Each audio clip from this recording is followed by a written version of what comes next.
তানজিম সারোয়ার নির্জন ডিসেম্বরে হতেন ক্যাপ্টেন।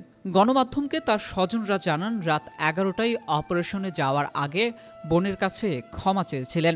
দেশের সন্ত্রাস দমনে গিয়ে ঝরে গেল দেশপ্রেমিক সেনা কর্মকর্তার প্রাণ।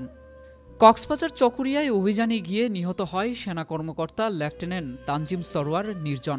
দিবাগত রাত 3টার দিকে উপজেলার অন্তর্গত ডুলহাজারা ইউনিয়নের পূর্ব মাঝপাড়া গ্রামে এ ঘটনা ঘটে। নিহত সেনা কর্মকর্তাকে নিয়ে সামাজিক যোগাযোগ মাধ্যম ফেসবুকে আবেগঘন পোস্ট দিয়েছেন পাবনা ক্যাডেট কলেজের শিক্ষক মোহাম্মদ হাফিজুর রহমান, যা মুহূর্তে ছড়িয়ে পড়েছে। এ সুখ সহনীয় নয় উল্লেখ করে তিনি লিখেন, আমার ফর্মের সবচেয়ে ছোট ক্যাডেট ছিল তানজিম।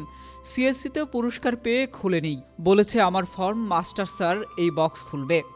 যার হৃদয়ে আমার জন্য ছিল এত ভালোবাসা, আমার হৃদয় জুড়েও ছিল তার প্রতি অপ্রত্য স্নেহ।